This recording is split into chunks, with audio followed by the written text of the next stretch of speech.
गीता में अर्जुन को स्वयं भगवान कह रहे हैं कि उस परमेश्वर की शरण में जा, उसके लिए उन संतों के पास जा जो तत्वदर्शी हो।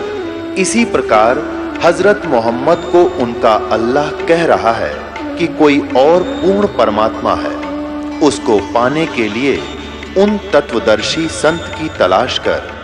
वो प्रभु कौन है, ये जानने के लिए कृपया अवश्य सुनिए जगत गुरु तत्वदर्शी संत रामपाल जी महाराज के अमृत वचन। अब 11वें के बताया है, देखिए 11वें में, हे मनुष्यों, जो विद्वान जिसमें सब पदार्थ उत्पन्न होते उस कार्य रूप सृष्टि और उसके गुण कर्म स्वभाव को, तथा जिसमें पदार्थ नष्ट होते उस कारण रूप जगत और उसके गुण कर्म स्वभाव को एक साथ दोनों उन कार्यों और कारण स्वरूप को जानता है, वह विद्वान नित्य स्वरूप जाने हुए कारण के साथ शरीर छूटने के दुख से पार होकर शरीर, इंद्रिय कर्म, अंतःकरण, इंद्रिय आदि अंतःकरण रूप उत्पन्न हुई कार्य रूप करने वाली सृष्टि के साथ मोक्ष को प्राप्त होता है।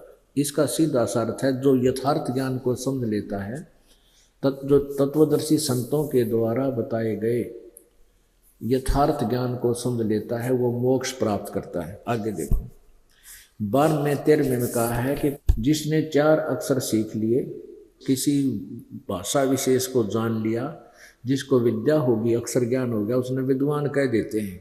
और जिसने वो अक्षर ज्ञान नहीं है उसको अविद्वान कहते हैं। विद्वान और अविद्वान की परिभाषा भी वो तत्वदर्शी संत बताओगे, उन तो सुनो। ये देखिएगा, वही 40वें अध्याय का 12वां मंत्र है, यजुर्वेद अध्याय नंबर 40 मंत्र नंबर 12। जो मनुष्य अविद्याम, अनित्य में नित्य, अशुद्ध में शुद्ध, यही उदाहरण इसने करना ही था। दुख में दुख, दुख में सुख, अनात्मा में शरीराधि में आत्मबुद्धि, अविद्या उसकी, अर्थात इसका कोई अर्थ बने है, गुण रहित कारण रूप परमेश्वर से भिन्न जड़ वस्तु की उपासना करते। इसका अर्थ ये बनता है कि कोई तो जिसने ज्ञान नहीं उसको अविद्या कह देते हैं, जिन अक्षर ज्ञान है उसको विद्वान कहते हैं। अंधतम, दृष्टि के रोकने वाले अंधकार को प्राप्त होते हैं। जो अपने आत्मा को पंडित मानने वाले विद्याम, शब्द अर्थ इनके शब्द के जानने वाले मात्र अवैधिक आचरण में रता श्रवण करते हैं, वह वो भी उससे अधिक अज्ञान रूपी अंधकार में प्रवेश हो जाते हैं। इसका अर्थ कोई और है, ये दास आपको बताएगा। इसका अर्थ ये बनता है कि जो यथार्थ ज्ञान से अपरिचित हैं, वो अविद्या के कारण, चाहे उनको अक्षर ज्ञान भी है, अक्षर ज्ञान होते हुए भी वो परमात्मा प्राप्ति नहीं कर सकता, वो नरक में ही जाता है, वो अपना जीवन व्यर्थ करता। अब 13वें में कमाल किया है, ये 13वें में देखना, ये 40वें का 13वां, इसमें लिखा है कि हे मनुष्यों, जो विद्वान लोग हमारे लिए विचक्षरे, हमारे लिए विचक्षरे माने व्याख्यान पूर्वक कहते हैं, क्या बताते हैं, विद्याया पूर्वोक्त विद्या का अन्य ही कार्य व फल, आहु माने कहते हैं अविद्याया पूर्व मंत्र के प्रतिपादन से की विद्या का अत्यंत अन्य फल आहु कहते हैं। इस प्रकार उन धीराणाम आत्मज्ञानी विद्वानों से, यानी तत्व ज्ञानी विद्वानों से, तत्व ज्ञानियों से उस वचन को हम लोग सुनते थे, ऐसा जानो। इसका अर्थ ये सीधा सा बनता है, जिसने अक्षर ज्ञान हो गया उसको तो विद्या मानते हैं, विद्या विद्वान, और जिसको अक्षर ज्ञान नहीं हुआ उसको अविद्वान कहते हैं। लेकिन इसके विषय में तत्वदर्शी संत ही यथार्थ बताएंगे, और वो जो हमें बताते हैं उन्हीं से सुनते हैं, उन्हीं से सुनो। इसने तो अनुवाद करने का ठेका ले रखा था, गलत करने का, अब जो ये वेद को नहीं समझ सके, ये अज्ञानी अनाड़ी, इनका थोड़ा सा विवरण देते हैं। ये देखिएगा सत्यार्थ प्रकाश, ये महर्षि दयानंद जी की अनुपम भेंट बताया करते, ये आर्य समाज के आचार्य हैं। और ये देखो इनका चित्र स्वामी जी का। अब इस पोज में देख ले जो घोड़ी आत्मा, तो यूँ सोचेगा हे भगवान, ये तो परमात्मा तो मिल रहा है महात्मा जी। और संस्कृत ये जाने थे, ब्राह्मण घर में जन्म था, संस्कृत बचपन तक घोटिया करते, तो आम आदमी ने यूँ जान लिया कि वो तो भाई कसूता विद्वान है और वेदों को सही जाना है। ये देखिए अत सत्यार्थ प्रकाश है, इसमें क्या लिख रखा है कि वेद आदि विविध सद शास्त्र प्रमाणे संवित है। इसका अर्थ है कि वेद आदि सद शास्त्रों के प्रमाणों से इसकी रचना की गई है। किसने की है? श्रीमत, ये उपमा ला रखी आगे पाछे महिमा की। श्रीमत परमहंस परिव्राजक आचार्य महर्षि दयानंद सरस्वती स्वामी विरचित है। प्रकाशक है वैदिक यति मंडल, दयानंद मठ, दीनानगर, पंजाब से। और ये प्रकाशित कहाँ से है, छपया कितने है? आचार्य प्रिंटिंग प्रेस, दयानंद मठ, गोहाना मार्ग, रोहतक से। अब इसके 7वें समोल्लास में आपको दिखाते हैं। ये सप्तम समोल्लास सत्यार्थ प्रकाश, पृष्ठ 154 पर किसी ने पूछा स्वामी जी से कि ईश्वर साकार है व निराकार? स्वामी जी ने उत्तर दिया कि निराकार। 154 पद निराकार बता रहा है। 155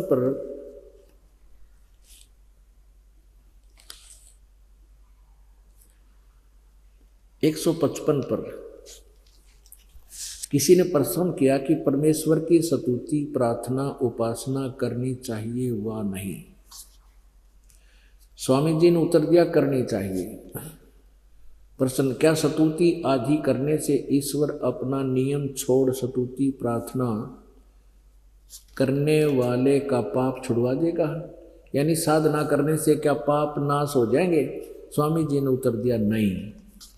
प्रश्न करने वाले ने कहा फिर स्तुति प्रार्थना किस लिए करेंगे जब पाप नहीं कटे? पाप कटे बिना दुख दूर हो नहीं। तो भगवान की भक्ति से जब संकट निवारण होगा ही नहीं तो उपासना की आवश्यकता क्या? उत्तर स्वामी जी देते हैं उनके करने का फल अन्य ही है और फल है। प्रश्नकर्ता कहता है वो क्या है? फिर स्वामी जी उत्तर देते हैं कि स्तुति से ईश्वर में प्रीति, उसके गुण कर्म स्वभाव से अपने गुण कर्म स्वभाव का सुधरना, प्रार्थना से निरअभिमानता, उत्साह और सहाय का मिलना। अब उपासना से परब्रह्म से मेल और उसका साक्षात्कार होना। अब पुण्यात्मा विचार करो, किसी ने वेद का बहुत लंबा चौड़ा बोर्ड ला रखा हो और अच्छी डिग्री लिख रखी है और उससे कोई पूछता है कि हे वैद्य जी औषधि खानी चाहिए या नहीं? वो कहता खानी चाहिए। क्या औषधि रोग काट देंगी? और वो नकली वैद्य ये कहे कि औषधि से रोग नहीं कटेगा, तो प्रश्नकर्ता कहे फिर औषधि खाने की आवश्यकता क्या है? वो नकली वैद्य कहे कि औषधि खाने से पहलवान बन जाएगा, तो क्या वह वैद्य है? नहीं, वो तो बादाम घोट के पीणिया पहलवान हो सके है बस, वैद्य नहीं हो सकता। किसी ने साबुन विक्रेता, थोक साबुन विक्रेता का बोर्ड लगा रखा है और उससे कोई जाकर पूछता है कि साबुन लगाना चाहिए कपड़े के? कहाँ लगाना चाहिए? क्या साबुन मैल नाश कर देगा, छुड़वा देगा कपड़े का? उत्तर मिले कि नहीं, साबुन कपड़े का मैल नहीं छुड़ा सकता। फिर प्रश्नकर्ता कहे कि फिर साबुन लगाने की आवश्यकता क्या है? कि उससे और लाभ है। क्या लाभ है? कि कपड़ा मजबूत बन जाएगा। तो क्या वो कभी उसने जीवन में साबुन देखा या प्रयोग किया है? कभी अनुभव है उसका साबुन का? नहीं। वो नकली गुटके इकट्ठे कर रहा लकड़ी के, पैक करें बैठा निकम्मा, और वो ठग रहा है दुनिया ने। अगर ले जा बेशक, पर मैल कती नहीं काटे, क्यों? लकड़ी के गुटके उसके पास थे। तो इस प्रकार इनके पास साधना, ना तो साधना थी ना ज्ञान था, इसलिए फिर बकवाद बोलेंगे ये, क्योंकि वो कहेगा ठीक से मेरा कष्ट है और कर्म दंड से कष्ट है, मेरा समाधान करो। तो पहले मुंह बंद कर देते थे कि भी प्रारब्ध तब भोगना ही पड़ेगा। प्रारब्ध मीन जो कर्म दुख है कर्म में, वो तो भोगना ही पड़ेगा, वो पाप के कारण होता है। फिर परमात्मा की भक्ति करे कौन? जय जो कर्म दंड है और वो हमने भोगना ही पड़ गया, तो भगवान की अस्तित्व समाप्त हो जाता, उसका नाम और निशान मिट जाएगा। अब दिखाते हैं आपको। और ये स्वामी जी वेदों को सत्य मानते हैं। ये देखिए, वेद सब सत्य विद्याओं का पुस्तक है।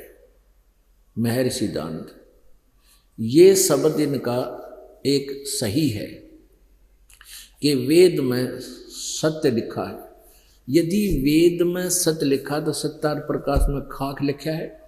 सत्यार प्रकाश में खुद लिख रहा है कि परमात्मा पाप नहीं काट सकता, और वेद कहते हैं कि परमात्मा घोर पाप का नाश कर दे।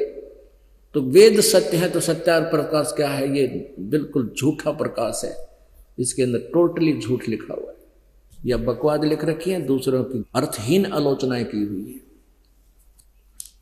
पुण्यात्मा, एक मैं दास एक टीचर है, और ये भी टीचर थे, ये भी आध्यात्मिक गुरु थे, ये दास भी आचार्य गुरु है।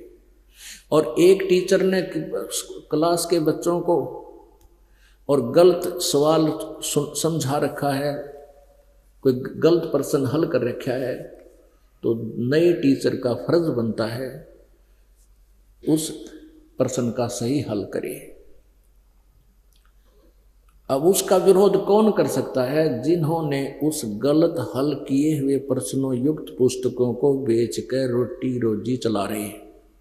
उन्होंने विद्यार्थियों के भविष्य से कोई लेना देना नहीं। वो विरोध किया करते हैं, तुम्हारी पुस्तकें ईबकें को नहीं, और तुमने आज तक दुनिया को इतना गुमराह कर दिया, लोग तुम्हारा जूते मारेंगे, तुमने हमारे बालकों का नाश करवा दिया झूठे, ये गलत पुस्तक अनुवाद वाली पुस्तक हमें बेचते रहे। इब सत्यार्थ प्रकाश के बेचनिया गेला या बन गई, और इन्होंने मिलकर मुख्यमंत्री जी से उसको करके भ्रमित झूठ साच बोल कर और क्रोथा कांड करा दिया कि सत्यार्थ प्रकाश की पोल ना खुल जा, कदे तुम्हारी रोजी रोटी बंद ना हो जाए। उन्हें ये नहीं लेना देना कुछ नहीं था, समाज का नाश होने लग रहा सत्यार्थ प्रकाश के पढ़ने से। सारी बकवाद भर रखी इसके अंदर, ना ये समाज सुधार में खरा, ना वेद ज्ञान में खरा, तो किसी ने शर्मा मारेंगे। फिर लूट ली दुनिया, भ्रमित कर दिए, बिगाड़ दिया सारा समाज इन्होंने। तो पुण्यात्मा, इस दास का उद्देश्य यही है कि सत्य कहूँ जब तक संसार में रहूँ, क्योंकि ये आदेश परमात्मा का है। और देखना ये सत्य कैसी रंग लाएगी, पूरा विश्व याद रखेगा। ये भगवान नष्ट हो गए थे, कति बर्बाद हो जाते यदि ये ज्ञान ना मिलता था। अब महर्षि दानंद सत्यार्थ प्रकाश में आपने पढ़ लिया, साप्तम्य समोल्लास में कहते हैं कि पाप नाश नहीं होते, परमात्मा की भक्ति तय। अब वेद क्या बताते हैं कि परमात्मा की, सुपूर्ण परमात्मा की सत साधना से घोर पाप भी नाश हो जाते। यही यजुर्वेद उन्हीं का अनुवादित है। ये देख,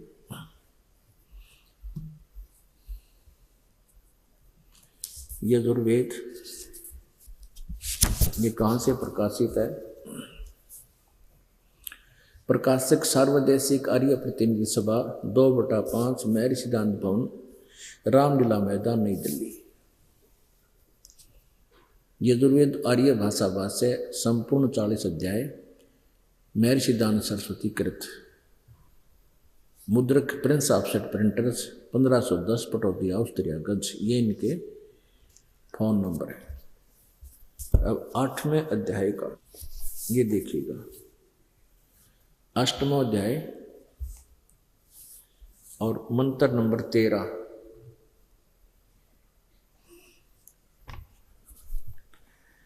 इसमें लिखा है कि देव कर्तस्य एन से अवजनम असी, मनुष्य कर्तस्य एन से अवजनम असी, पितर कर्तस्य एन से अवजनम असी, आत्म कर्तस्य एन से अवजनम असी, एन से अनुस अवजनम असी। अब देखो,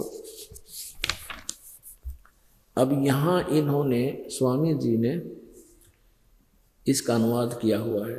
हे सबके उपकार करने वाले मित्र आप। अब यहाँ मित्र शब्द करके गड़बड़ कर गए। आम आदमी न्यू पढ़ा है, हे सबके उपकार करने वाले मित्र आप, दान देने वाले के अपराध के विनाश करने वाले हो। आम पढ़ने वाला व्यक्ति इसको ये सोच, क्योंकि जिसने सत्यार्थ प्रकाश पढ़ रखा है वो वेद पढ़ेगा, और वेदों में इसने लिख रखा है पाप भगवान काटे को ना, अपराध के नाश कर नहीं सकता।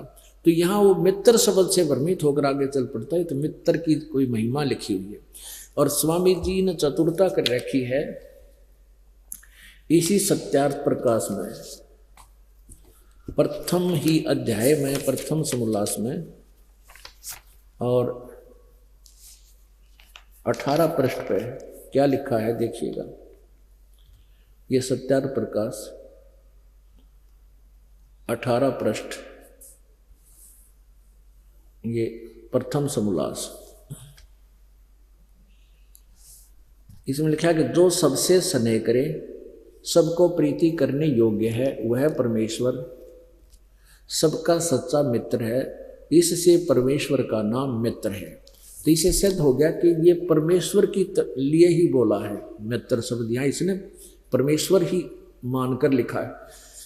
इसका कारण क्या है कि पहले सन 2004 में 5 में इन आर्य समाज के इन आचार्यों के साथ हमारा एक ऐसे विचारों का मतभेद होने के कारण विवाद शुरू हुआ था, और हम अपने आश्रम से समाचार पत्रों में विज्ञापन के माध्यम से ये लिखा करते थे कि स्वामी जी ये कह रहे हैं 7वें समोल्लास में, और वेद ये बता रहे हैं।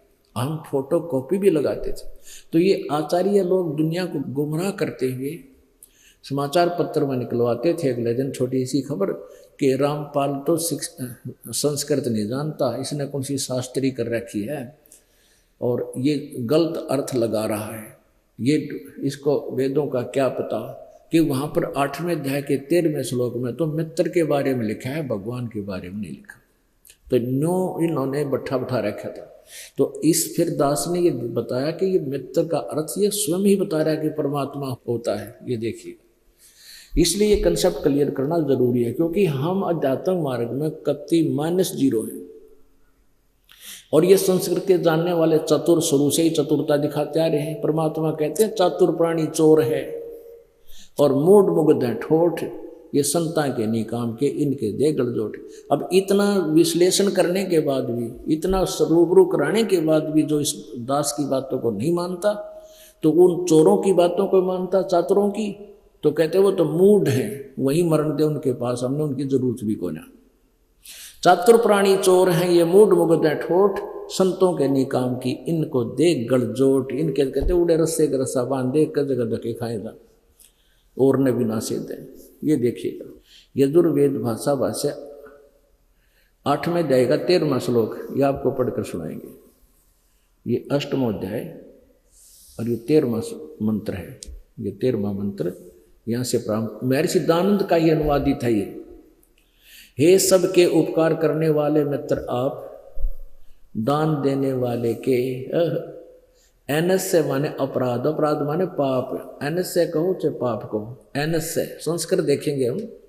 एनस से माने खुद लिखा पाप, पाप को चाहे अपराध कहो, अधर्म कहो। एनस से माने अपराध के दान। हे मित्र, सबके उपकार करने वाले परमेश्वर आप, मित्र को हम परमेश्वर बोल रहे हैं।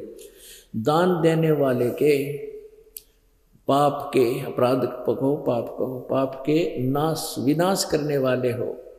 मनुष्य कर्तस्य, साधारण मनुष्यों के किए हुए, एन से माने पाप के, अपराध के विनाश करने वाले हो। ओह, पितर करते से पिता के किए हुए, एन से माने पाप के, विरोधाचरण नहीं, पाप के, अपराध के। यानी भक्ति चाहे पिता करे, चाहे आप करे, चाहे कोई साधु संत करे, सबके पाप को नाश करने वाले हो, अच्छी प्रकार करने वाले हो, नाश करने वाले हो। और आत्म करते से अपने किए हुए, एन से माने पाप के, अवय जन्म माने नाश करने वाले हो, विनाश करने वाले हो, अवय जन्म माने विनाश करने वाले हो, अवय जन्म माने दूर करने वाले, विनाश करने वाले, छुड़वाने वाले हो। एनस अनस, अधर्म के अधर्म, यानी अपराध के अपराध, घोर पाप के भी आप नाश करने हारे हो। अवय जन्म माने नाश करने हारे हो। जानता हुआ मैं और जो कुछ भी अधर्म आचरण किया करता हूँ वह करूँ, अनजानपने में जो करूं, मैं जो कुछ भी किया करता हूं वह करूं, सबके, एन से माने अपराध के, उन सब पापों के आप दूर करने वाले हो, एवं माने नाश करने वाले हैं। निरंजन धन तेरा दरबार, निरंजन धन तेरा दरबार, जहाँ पर तनिक ना न्याय विचार, जहाँ पर तनिक ना न्याय विचार। भाई वैसा उड है मुल मुल खासा, गढ़ मोतियों के आर, वैसा उड है मुल मुल खासा, गल मोतियों के आर। पतिव्रता को मिले न खादी व सूखा निरस आहार, निरंजन धन तेरा दरबार, निरंजन धन तेरा दरबार, जहाँ पर तनिक न न्याय विचार, जहाँ पर तनिक न न्याय विचार। पाखंडी की पूजा जग में संत को कहे लबाड़े, पाखंडी की पूजा जग में संत को कहे लबाड़े। इस अज्ञानी को परम विवेकी, ज्ञानी को मूड गवार, निरंजन धन तेरा दरबार, निरंजन धन तेरा दरबार, जहाँ पर तनिक न न्याय विचार। कहे कबीर सुनो भाई साधो, या सब उल्टा व्यवहार, कहे कबीर सुनो भाई साधो, या सब उल्टा व्यवहार। सच्चों को तो ये झूठा बतावे, इन झूठों का एतबार, निरंजन धन तेरा दरबार, निरंजन धन तेरा दरबार, जहाँ पर तनिक न न्याय विचार। कहे कबीर सुनो भाई साधो, या सब उल्टा व्यवहार, कहे कबीर सुनो भाई साधो, या सब उल्टा व्यवहार। सच्चे को तो ये झूठा बतावे, इन झूठों का एतबार, निरंजन धन तेरा दरबार, निरंजन। जब परमात्मा कबीर परमेश्वर जी को ये अज्ञानी ब्राह्मण, अपनात्मा देवी पुराण में ये लिखा है, छठे स्कंद में 414 पृष्ठ पे, कि कलयुग के जो ब्राह्मण हैं, जो सतयुग में राक्षस, सतयुग त्रेता द्वापर में जो राक्षस हुआ करते, उनके से तय भी आज के ब्राह्मण हैं। तो अन्य प्राणियों की कैसे तिथि होगी, ये समझने की बात है। ब्राह्मण तो अन्य जो वर्ग है, क्योंकि ब्राह्मण को सर्वश्रेष्ठ और दयावान, नेक नीति, नेक आचरण वाला व्यक्ति माना जाता था। ब्राह्मण मीन गुरु, आचार्य है।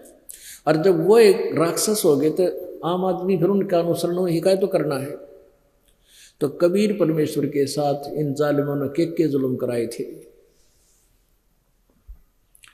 परमात्मा यही वचन सुनाया करते थे जो दास आज आप जी के रूबरू कर रहा है। परमेश्वर कबीर जी की 600 वर्ष पहले सुनाई गई वो अमृतवाणी, जो सभी सदग्रंथों से मेल खाती है। परमात्मा क्या कहा करते थे, जब ही सतनाम हृदय धरो, भयो पाप को नासे, जैसे चिंगारी अग्नि की वाई पड़े पुराने घासे। परमात्मा कबीर देव जी, परमेश्वर कबीर साहब जी 600 वर्ष पहले अपनी अमृतवाणी में लिपिबद्ध करके चले गए कि जिनके पास सच्चा नाम है, सतनाम, सतनाम को जाप करने का नहीं है, जिनके पास सतनाम सच्चा नाम वो 2 अक्षर का है, जिसमें एक ओम मंत्र है और एक गुप्त है तत्व, ये दास बताएगा। जिन्होंने प्राप्त है उनको पता है। जब ही सतनाम हृदय धरो और भयो पाप का नाश, और जैसे चिंगारी अग्नि की पड़े पुराने घास, चाहे 1,00,000 टन घास पड़ा हो सूखा, और उसके अंदर एक माचिस की तिल्ली ला दे, उसका चसा के जला के वो सारे को फूक के राख कर देगी, और चलेगी तेज हवा, उसको इधर उधर फेंक के कति क्लियर ग्राउंड कर देगी। तो परमात्मा बताया करते थे कि भाई इस सच्चे नाम से सब पाप नाश हो जाते हैं। ये विरोध किया करते थे अनाड़ी अज्ञानी कि कर्म का लिखा तो भोगना ही पड़ता है। परमेश्वर के बारे में जब अन्य महापुरुषों को ज्ञान हुआ, उनका साक्षात्कार हुआ, गरीबदास साहिब जी ने कहा है कि जम जो राजा से डरे, मिटे कर्म के लेख, अदली असल कबीर हैं ये कुल के सतगुरु एक। मासा घटे न तिल बधे है, वेदना लिखे जो लेख, साचा सतगुरु में हिट करे, ऊपर मारे मेख। और ये अज्ञानी कहा करते थे, वेदों के विरुद्ध कहानियां सुनाकर हमें मिसगाइड कर गए। यह बात एक सोचने की है कि जो व्यक्ति 154 पृष्ठ पर लिख रहा है परमात्मा निराकार है, 155 पर स्वयं लिख रहा है कि परमात्मा की इस उपासना से परब्रह्म से मेल, उसका साक्षात्कार हो जाता है। अब निराकार का साक्षात्कार खाक होगा, उसका सिर होगा, को पूछनिया बनते हैं, क्योंकि हमारी बुद्धि इन्होंने मलिन कर दी थी। हम इनको विद्वान मान अपनी सोच को समाप्त करके एक तरफ रख देते थे, अपनी बुद्धि को निकाल दिया करते। गुरु जी जो कह रहे हैं वो सत्य है, और विद्यार्थी का कर्तव्य भी ऐसा ही है। इन्होंने हमारी डिवोशन का मिसयूज किया, और जिसका कितना भयंकर परिणाम हो गया कि हम नास्तिकता की ओर बढ़ रहे हैं, भगवान से दूर होकर के बुराइयां में लगे। अब इस बात से विशेष प्रमाण है कि ये व्यक्ति वेदों को सच्चा बतावर अनुवाद कर रहा, अनुवाद में ठीक लिख रहा, क्योंकि अनुवाद तो वो तो वेद इसके नहीं लिखे हुए, वेद तो वेद व्यास जी ने लिखे थे, इसने तो अनुवाद किया है। तो ये भांग पिया करता, भांग के नशे में इसने ये नहीं मालूम तू पहले पृष्ठ पर क्या लिखा और दूसरे पर तू क्या लिख रहा है, और वेद में क्या लिखा है तो सत्यार प्रकाश में क्या बकवाद भर रहा है। ये भांग पिया करता, ये ओका भी पाड़ा करता, ओका भी पीता था, ये चाय भी पीता था, ये तम्बाकू सूंघा करता, तम्बाकू खाता था, यानी सारे व्यसन जो ना करण के वो यूँ करा करता। कौन? महर्षि दयानंद। और इसका फीत ला रखी बोला समाज सुधारक था, ये तो समाज का नाशक था। और यही कारण है कि दास बुरा बन रहा है, क्योंकि इनकी खाल उतारे बिना पता नहीं लग गई हो के सांग है। एक बार ना एक कुमार ने एक गद कोई शेर की खाल पाएगी पड़ी की तय, उसको साफ सूफ करके और अपने गधे पर डाल दी, और वो गधे ने छोड़ दिया रात ने खेतों में, और गधा अपने खूब बढ़िया फसल खावे और हो गया खच्चर कती मोटा तगड़ा। अब हमारे रखवाले खेतों में किसान रहते थे, वो देखें बस शेर आ गया चांदनी रात में, शेर आ गया, वो बेचारे भाग के घर में आ जाओ, शेर आ गया, शेर आ गया, वो छक्के और वापस चला गया। ऐसे चर्चा चलते चलते एक दूसरे गांव, पहले इसे गांव में एक का कुमार होया करता, दूसरे गांव के कुमार के पास बात पहुंच गई, उस गांव में शेर आवे हर सारी फसल खा गया। अब उसको मारने सोची भाई शेर घास घूसता ना खाया करे या कोई और बकवाद पाओगे। वो आया गांव में, उसने पेड़ देखी, गधे की पेड़ थी। वो गांव वाला ने कहा कि भाई वो शेर को ना, गांव वाले नहीं मान रतन ना बेरा भाई खा जाएगा कतो। वो कहने लगा भाई तुम मेरे साथ चलो, इसका फैसला कराएंगे। अब चलते हैं। वो अपने एक दो गधे ले आया अपने गांव में थे, और खेता में जहाँ वो छोड़ता था जिस क्षेत्र में, पेड़ों पर चढ़ कर बैठ गया रखवाड़े थे। जो बोला भाई आमना उतरा तले। अब कुमार ने वो गधे छोड़ दिए। अब थोड़ी सी देर में वो गधा ने सुर मिला, वो बोल अगर हो। तो वो जिस पर वो गधा छोड़ रखा था शेर की खाल डाल के, उसने भी सुर मिलाया। फिर हु करता हुआ उनके पास आ गया, हैं वो चौंच करता हुआ, और वो खाल खूल पटक पुटक के डांक ठोकता आया होता है। वह खाल उतरेगी उसके नीचे। तब उसको मारने का यूं खड़ा था शेर भाई, यू गधा था। परमात्मा कहते हैं खरना होवे के हरी कब हो, सिंह की खाल उड़ाए। गधे पर जब शेर की खाल उड़ा दे, गधा शेर नहीं बन सकता। तो वह खाल उतरे पाछे बेरा पटेगा शेर से गधा। और फिर बोली तो बेरा पटे शेर की गधे की बोली।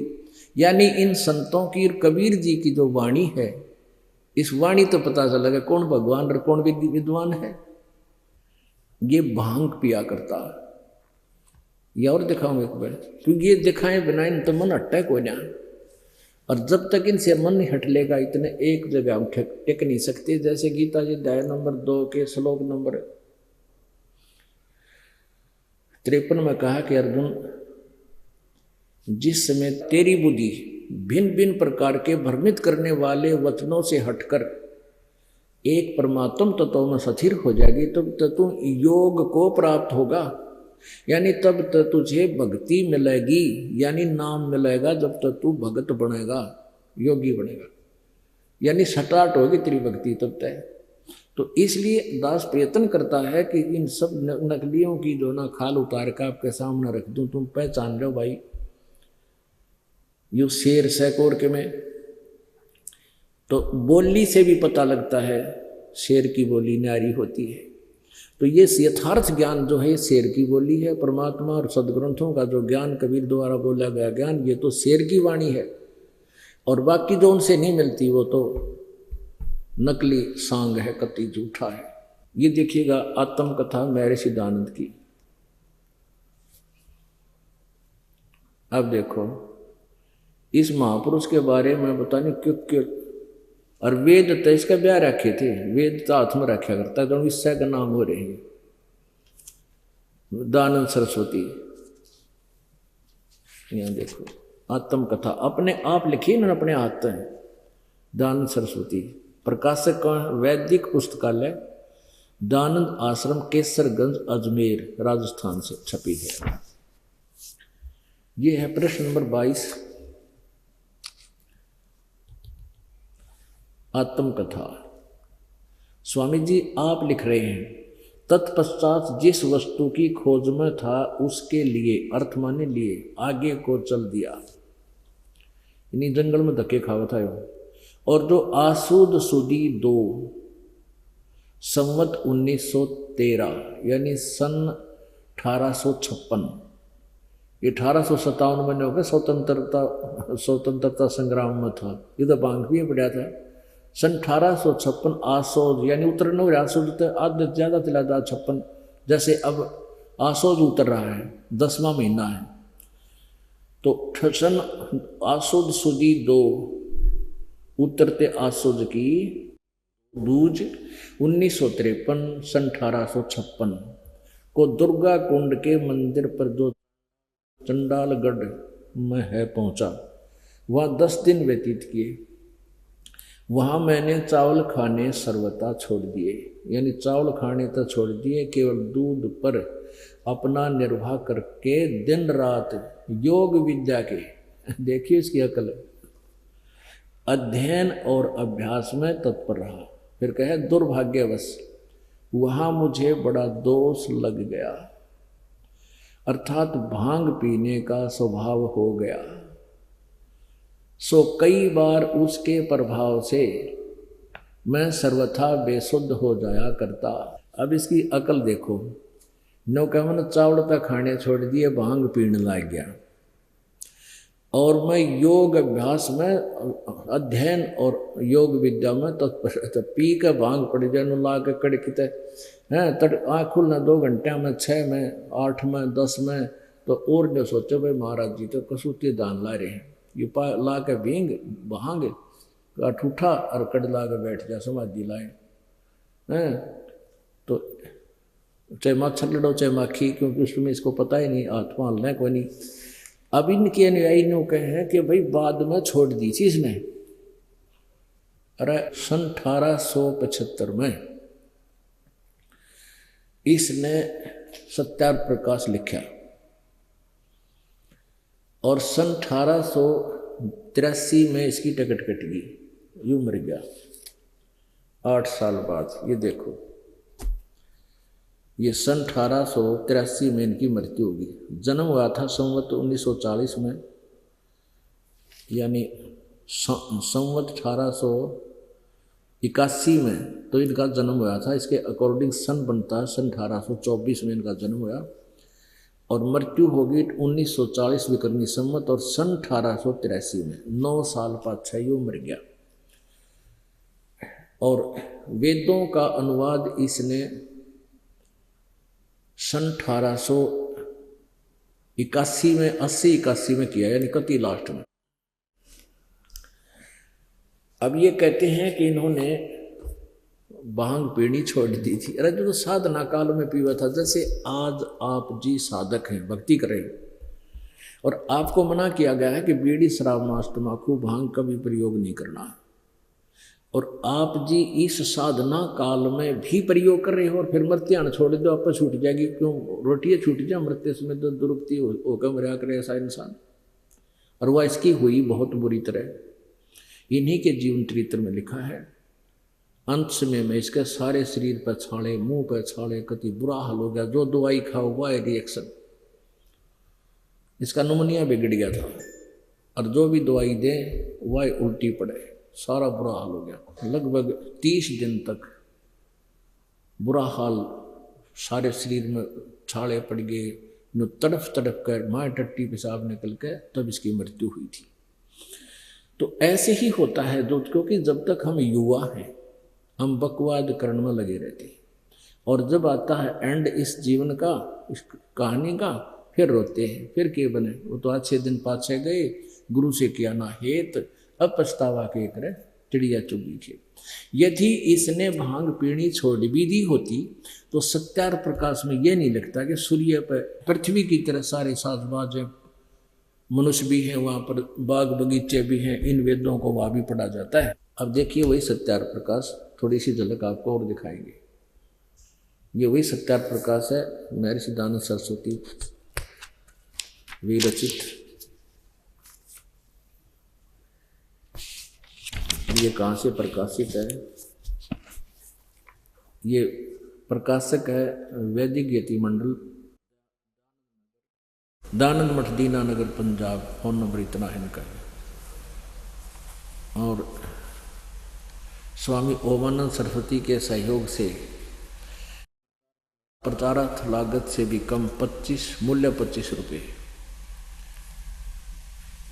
मुद्रक है आचार्य प्रिंटिंग प्रेस, दयानंद मठ, गोहाना मार्ग, रोहतक से। अब देखियो 8वें समोल्लास के लास्ट में 197 पृष्ठ पर, ये 8वां समोल्लास पृष्ठ नंबर 97 पर प्रश्न किया किसी ने कि सूर्य, चंद्र, तारे और तारे क्या वस्तु हैं और उनमें मनुष्य आदि सृष्टि है वा नहीं। उत्तर स्वामी जी का, ये सब भूगोल लोक और इनमें मनुष्य आदि प्रजा भी रहती है। सूर्य और चांद पर मान लेंगे हम, चलो यूँ कहेगा पहले रहा करते, यूँ तो 125 वर्ष पहले था जब तक ना थे। अब सूर्य पर कभी हो सकते ना हुए, सूर्य, चंद्र और तारे क्या वस्तु हैं, इनमें मनुष्य आदि सृष्टि है वा नहीं। उत्तर, ये सब भूगोलोक और इनमें मनुष्य आदि प्रजा भी रहती है। मनुष्य भी रहे सूर्य पर, और अन्य आदि माने और पशु पक्षी भी। पृथ्वी, जल, अग्नि, वायु, आकाश और नक्षत्र और सूर्य, इनका वसु नाम इसलिए है कि इन्हीं में सब पदार्थ और प्रजा बसती है, और ये ही सबको वसाते हैं, जिसलिए वास के निवास के घर हैं, इसलिए इनका नाम वसु है। ये रहने के घर हैं, लोग है, इसलिए ये वसु हैं। जब पृथ्वी के समान सूर्य, चंद्र, नक्षत्र वसु हैं, पश्चात उनमें इस प्रकार प्रजा के होने में क्या संदेह है। यानी सूर्य जब पृथ्वी की तरह वसु है तो इसमें भी मनुष्य रहते हैं, और जैसे परमेश्वर का ये छोटा सा लोक पृथ्वी मनुष्य आदि सृष्टि से भरा पड़ा है, तो क्या ये सब लोग शून्य होंगे? कहते हैं क्या ये सूर्य खाली होगा? परमेश्वर का कोई भी काम निष्प्रयोजन नहीं होता।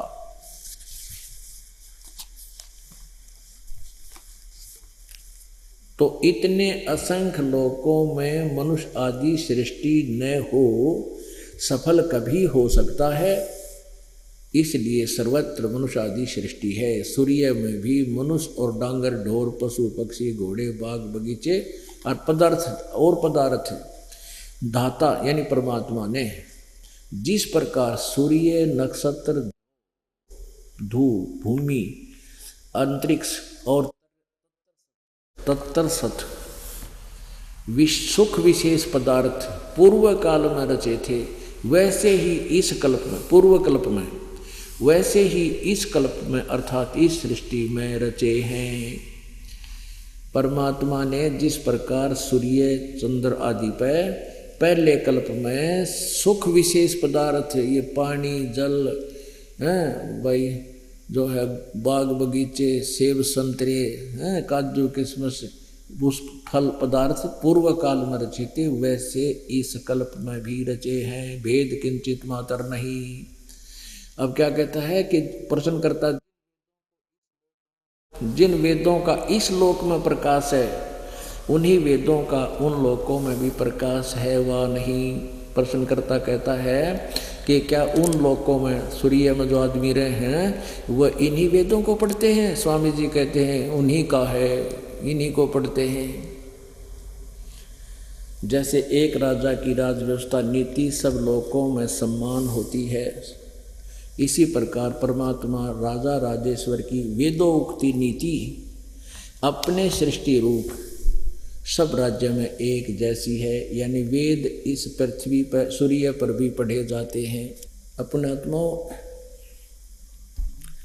इस दास का उद्देश्य किसी की आलोचना करना नहीं। आलोचना तो वो होती है जो झूठ बोला है, मेरे गपोड़ भूंडिया अच्छी कह निंदा चुगली करके उसको हे सिद्ध करना चाहता, वो तो दुष्ट। इन्होंने लिख रखे हैं और हम पढ़कर सुना रहे हैं, इतना सा बात है। आप पढ़ रहे हो, आप देख रहे हो, सुन रहे हो। अब आपकी मर्जी, फिर भी यूँ ऐसा ही है तब खूब सत्यार प्रकाश ने सर पर लो और करो उनकी जो वो कहता उसी तरह, लेकिन दास कहता वो गलत है, वो रास्ता ठीक नहीं। पुणात्माओं, ये समय बार बार नहीं मिलता जो आज आपके ऊपर कृपा हुई है। परमात्मा की वाणी सिद्ध होती है कि सतगुरु बिन काहू न पाया ज्ञाना, जो थो था वो छड़े किसाना। गुरु बिन वेद पढ़े जो प्राणी, और समझे ना सार रह ज्ञानी। अब परमात्मा क्या बताते हैं? सुखदेव ने 84 भुगती बना पजावे खरवो, तेरी क्या बुनियाद पराणी तू पेंडा पंथ पकड़वो हो। कहते हैं सुखदेव जैसी महर्षि ने यही साधनाएं की थी, वेदों उक्त, वेदों में लिखी हुई ओम नाम के जाप आदि से, और उन साधनाओं के करने से इस जीव की दुर्गति समाप्त नहीं होती। जैसे एक थोड़ा सा आपको एक झलक दिखाऊंगा ताकि आपके हृदय में भगवान की ये सत्य कथा और जम जाए। ये जो महावीर जैन जी थे, इनकी कैसे दुर्गति हुई। ये वेदों अनुसार साधना किया करते थे। पहले महावीर जी का जब जन्म, जिस महावीर जी का जो शरीर बना, उससे पहले ये आत्मा मारीची नामक एक महर्षि हुए और उन्होंने ऋषभ देव जी अपने दादाजी से नाम लिया और ऋषभ देव जी वेदों अनुसार साधना करते, जैसा भी उनको वेदों का समझा था, उन्होंने वेदों वाले मंत्र, वेदों को सत्य मानकर उसके आधार से साधना करते और करवाते थे। तो उस मारीची वाला जीव ही आगे चल के फिर महावीर जैन हुआ।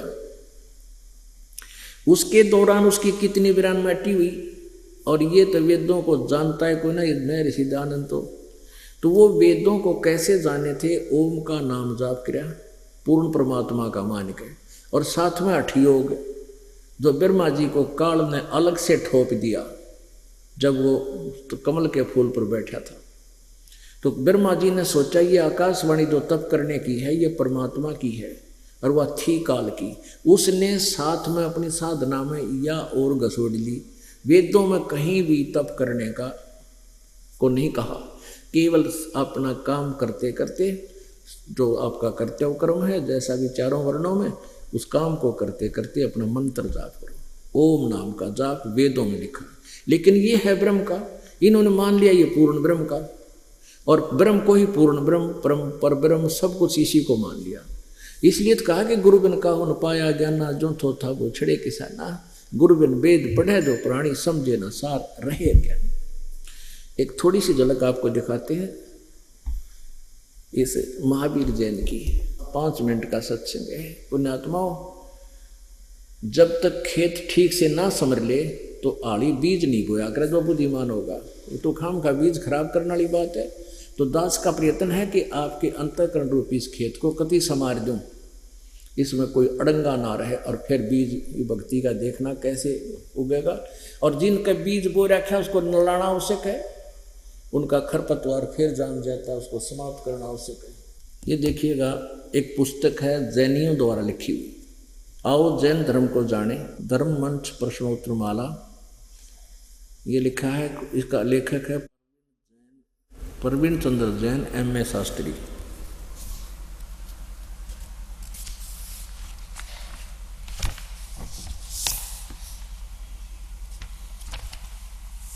आओ जैन धर्म को जाने, ये नाम है इस पुस्तक का। अब देखो ये उड़द पुड़द हो रहे हैं, इसमें क्या लिखा है, इनका मूल मंत्र है ओम हरम नमः, हरम हरम। अर्यम को ये हरम बोल रहे हैं, जो हम आपको मंत्र देते हैं उसका अपभ्रंश कर रखे हैं। ओम हराम नमः, हरम हरम। आओ जैन धर्म को जाने, ये एक पुस्तक है।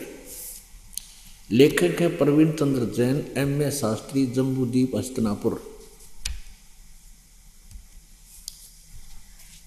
प्रकाशक है श्रीमती सुनीता जैन, जम्बूद्वीप हस्तिनापुर, मेरठ से। हम थोड़ा सा पढ़ेंगे, ज़्यादा नहीं। ये 294 पृष्ठ पे।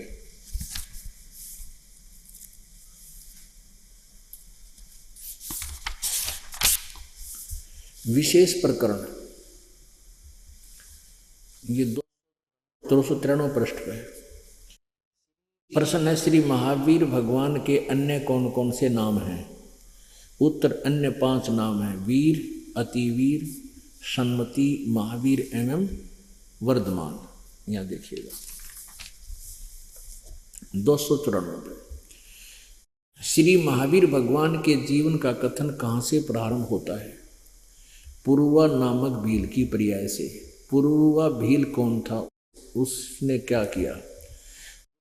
पुष्कलावती देश की पुंडरीकीणी नगरी में वह भीलों का राजा था। उसने सागर सेन मुनिराज से मधमास मधु को त्याग व्रत लिया था, जिसे जीवन पर्यंत पालन किया। श्री महावीर भगवान का जीव पूर्वा भील की प्रयास से कहाँ गया? पहले तो धर्म स्वर्ग में 1 सागर की आयु वाला देव हुआ। फिर वहाँ से स्वर्ग से कहा गया भरत चक्रवर्ती की रानी ऋषभ देव के पुत्र भरत की पत्नी के गर्भ से, यानी ऋषभ देव का पोता रूप में प्रकट हुआ। चक्रवर्ती रानी भरत चक्रवर्ती की रानी अनंतमती से मारीची नामक ज्येष्ठ पुत्र हुआ। फिर ब्रह्म स्वर्ग में देव हुआ। फिर स्वर्ग से कहाँ आया, फिर अयोध्या नगरी में कपिल ब्राह्मण की काली क्षेत्रीय जटिल नाम में पुत्र हुआ। अब ज्यादा ना पढ़ के हम यहाँ सुनाएंगे। और स्वर्ग में गया फलान का नगोद, इस इतर नगोद में 1 सागर की आयु वाला नगोदिया जीव हुआ। निगोद से निकलकर श्री महावीर भगवान का जीव कहाँ गया। अनेक भाव धारण किए जो इस प्रकार है। 1000 आँख वर्ष के जीवन, 80,000 सीप के भाव, 20,000 नीम वृक्ष के भाव, 90,000 बार केले यानी केले के वृक्ष के भाव, और 3,000 बार चंदन वृक्ष के भाव, और 5 करोड़ बार कनेर वृक्ष के शरीर, 60,000 बार वैश्या के शरीर, 5 करोड़ बार शिकारी के भाव, 5 करोड़ बार शिकारी, 20 करोड़ बार हाथी, और 60 करोड़ बार गधा। और तेरा गजब हो, 60 करोड़ बार गधे के जीवन, और 30 करोड़ बार कुत्ते के जीवन है। वो तेरा गजब, और 60 करोड़ बार नपुंसक के भाव, 20 करोड़ बार स्त्री के भाव, 90 लाख बार धोबी के भाव, 8 करोड़ बार घोड़े के भाव, और 20 करोड़ बार बिल्ली के शरीर, और 60 लाख बार गर्भपात से मरण। ओह, और केवल 30 लाख बार देव पर्याय को प्राप्त हुआ। अब पुण्यात्माओं, यो 80 लाख बार तक देवता बना। परमात्मा ने कल अपनी वाणी बताया था, भगवान की वाणी में इस दास ने, कि ये अरहट का कुआ लोई, या गढ़ बंजा है सब कोई, कीड़ी कुंजर और अवतारा, हरहट डोर बंधे कई बारा। ये चतुर्भुजी भगवान कहावे, हरहट डोर बंधे सब आवे। ये कोटिक करता फिरता देखा, हरहट डोर कहूँ सुन लेखा। जब तक आपको ये सत साधना, सत मंत्र, परम संत, पूर्ण परमात्मा का नुमाइंदा नहीं मिलेगा, तब तक आपकी यह दुर्गति सदा बनी रहेगी। अब देवता बन गया और फिर बन गया गधा, और वो भी 60 करोड़ बार, और 30 करोड़ बार कुत्ता। आग लगाई से देवता पद के। कुत्ता तो एक जीवन बतेरा, सारे दिन कितना गोबर खावे, टट्टी खावे, कितना गंदा पानी पीवे, लठ खावे, टांग टूट जाए, कीड़े पड़ जाए, कोई संभाल दिया कोई ना। उससे आगे के बनाइयो, आगे देखो फिर नरक में गया। ये महावीर जैन का जीव इन साधनाओं को, ये तो जब तक है, जब तक इस महावीर से आगे जो महावीर बन के इसने जो काम किया, तो कति सीधे नरक में जान के कुछ बने को नहीं हो। 363 पाखंड पद चला दिए इस महावीर जैन ने, वेदों से भी कोसों दूर ले गया। आगे देखो, 80 लाख बार देव पर्याय को प्राप्त हुआ, देवता बना।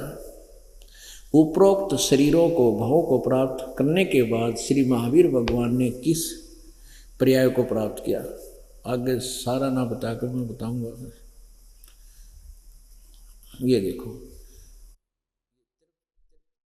त्रिप्रश्न नारायण से श्री महावीर भगवान का जीव कहाँ गया, 7वें नरक में गया। फिर नरक में ठोकिया गया यो, या कसर रह रही थी। 7वें नरक से महावीर भगवान का जीव कहाँ गया, ये 295 पृष्ठ पर हम पढ़ रहे हैं। आओ जैन धर्म को जाने, इस पुस्तक का यो नाम है। फिर कहाँ गया, यो सिंह गिरी पर्वत पर सिंह हुआ, पुनः फिर प्रथम नरक में गया। अच्छा, फिर ये सारा कुछ हुआ कि यहाँ दिखाते हैं। पुष्पोत्तर विमान में देव हुआ, तदंतर नंद कहते जम्बूद्वीप के छतरपुर नगर में नंदी वर्धन राजा के वीरमती रानी से नंद नामक बेटा हुआ।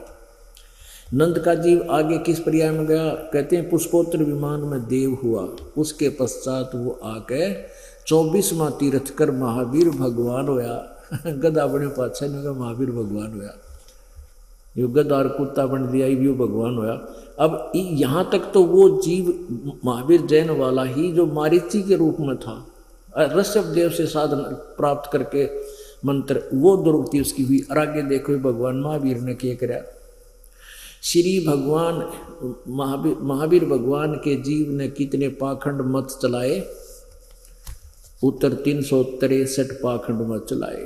तेरा गजे भैया अब क्या बताया है कि जब तक यो महावीर जैन नहीं बना उससे पहले तो इसकी वो पिछली साधनाएं चल रही थी, जो मारीची ऋषि के समय इसने ऋषभदेव जी से जो साधना की थी, तो वो ओम नाम से और हठ योग से करते थे। उससे ये दुर्गति हुई। वेदों में ओम नाम है, वेदों अनुसार साधना मानते हैं ये अपनी। और महावीर जैन ने तो सारे कबाड़े चला दिए, उल्टे फंड पाखंड। आप पहले लिख रहे 363 पाखंड मत चला दिए। तो अब के जैनी महावीर जैन वाले साधना को कर रहे हैं, इस पाखंड मत पर उलझे। क्या बताते हैं? मोती मुक्ता दर्शत नाही, ये जग है सब अंदरे, दिखत के तो नैण सब इनका फिरा मोतिया बिंदरी। सुखदेव ने 84 भुगती बिना पजावे खरगो, तेरी क्या बुनियाद पुरानी तू पेंडा पंथ पकड़वो। इसे महापुरुष कहलाए थे, उनकी याद दुर्गति हुई। सुखदेव ऋषि जैसे भी गधे की योनियों में गए। तेरी क्या बुनियाद है भोले आत्मा, अब इस सत साधना को स्वीकार कर। बोलो सतगुरुदेव।